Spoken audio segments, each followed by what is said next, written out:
All right, so with us all being in lockdown, I decided that I would start doing some videos. Uh, Basically, just a way to connect with our fans and to stay in touch with people who are visiting our YouTube channel and our Reverb Nation channel. Um, this is not my own original idea, but it's a good idea, so I decided to steal it.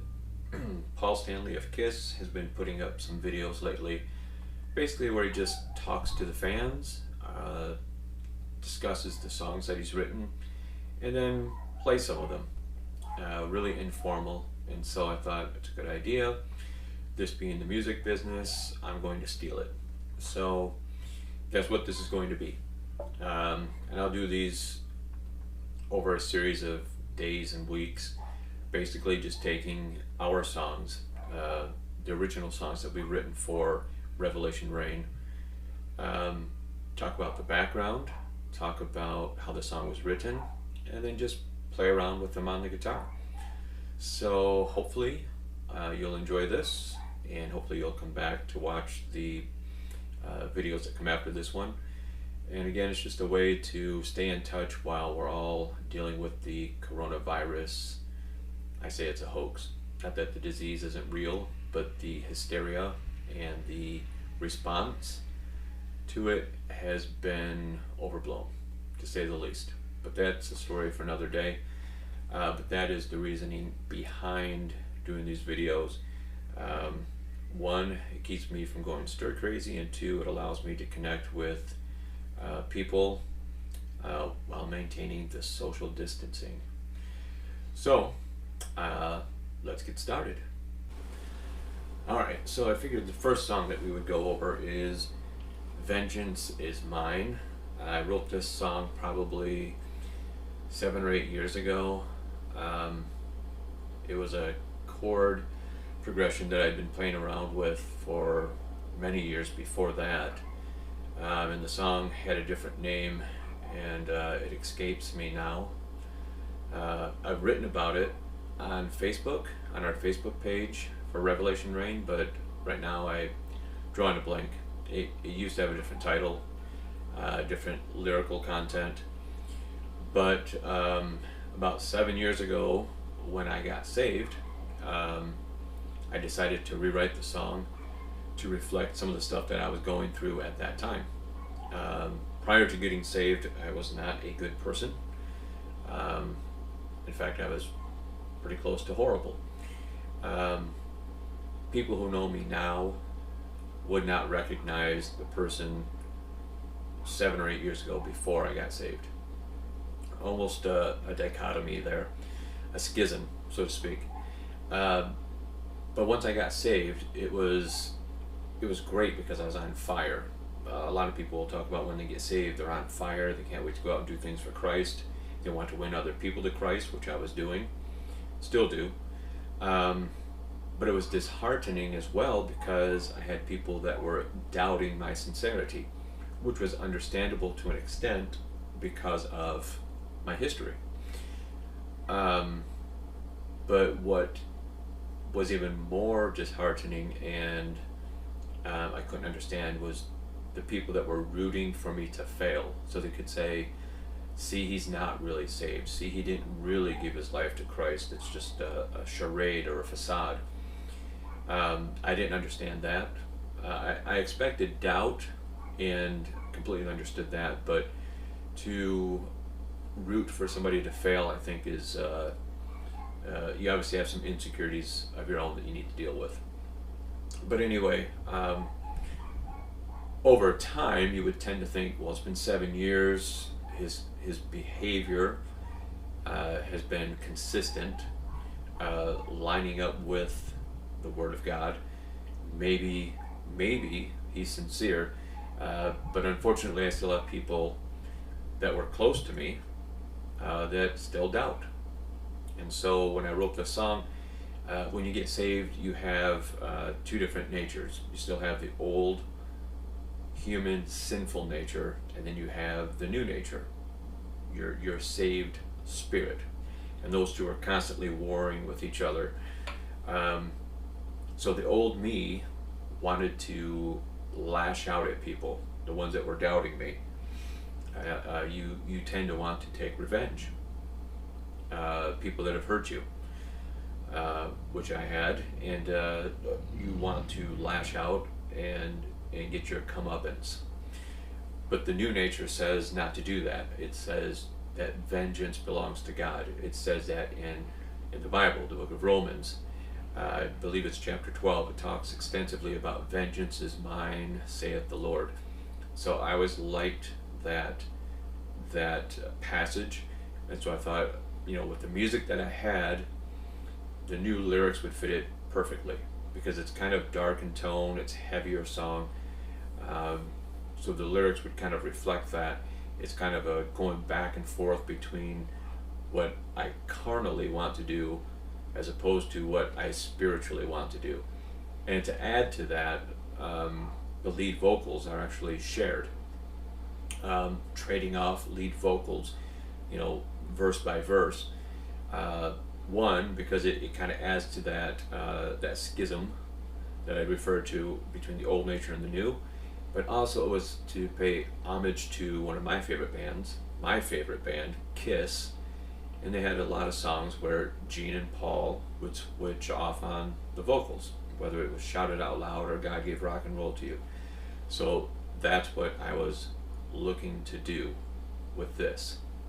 So the song itself, that's a little bit of the background, the history of the song and why I wrote it, and the lyrics that reflect what was happening. The music is really simple.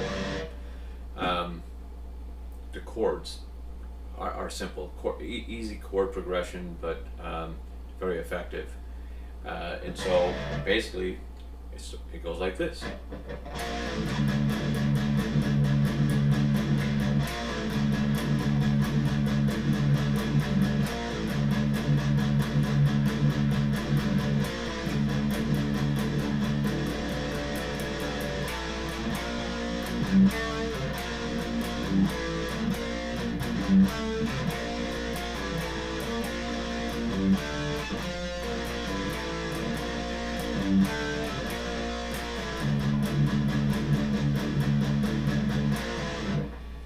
You can tell it's been a minute since I've played. The last time we practiced was the weekend before the stay-at-home order went out. So it's been, today's April 8th, so it's been just about a month since I've picked up my guitar, so a little bit out of tune, or out of practice I should say. But anyway, those chords, that's the intro to the song. When the verse comes in, the vocals come in on the verse, that's the part where it's doing the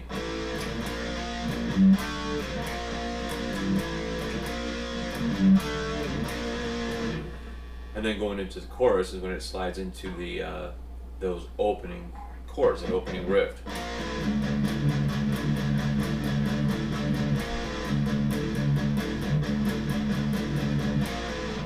And anyone that's ever heard the song knows that there's actually like 3 parts to the song. And I did that on purpose. One, because what I was feeling was kind of an emotional roller coaster, and so the song, the music reflects that. Plus, I like songs that kind of have, that changes up the tempo, or you go from a gritty, dirty, heavy channel into a nice clean channel and maybe switch back, and that's what this song does. So it's kind of like 3 acts, so to speak. So there's that opening part that I just played, that's the first few verses and choruses, and then if you've heard the song, it goes into a clean channel on the guitar where it's playing these nice open chords. I don't have my Marshall amp with me. My Marshall amp and my other Ibanez Iceman, my very favorite guitars. Obviously I'm playing this black one today. My Silver Sparkle and my Marshall amplifier are actually down in Rockford where we rehearse. My drummer Grant is at his house, so since I'm grounded, or we're all grounded, I couldn't go get that stuff. I don't have it with me, So I'm using this guitar, and I'm using a PV amp. It's just a small PV practice amp, and I don't have a foot switch for it, so I can't really shift from one channel to the next. But I'm going to try to play that clean part on a lower volume to give you an idea as to what it does.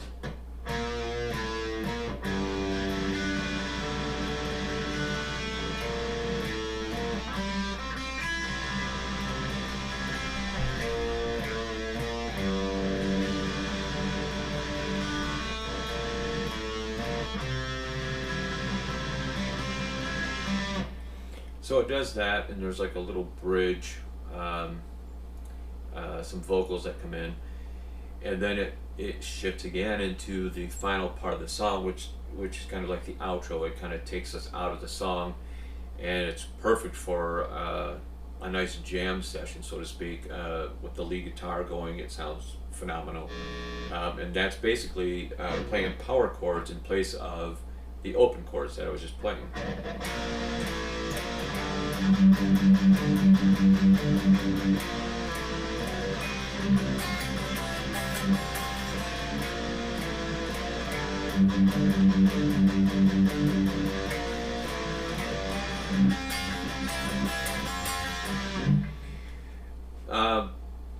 The guy that plays drums in the band, Grant, brings a whole lot to this song, because the chords are heavy, but because of the simplicity of the song, it relies heavily upon the drums to drive this song. Otherwise it would fall flat. And Grant, the drummer, literally is beating his drums into submission while we're playing this song. If you listen to the recording, you'll hear it. But that's what you need.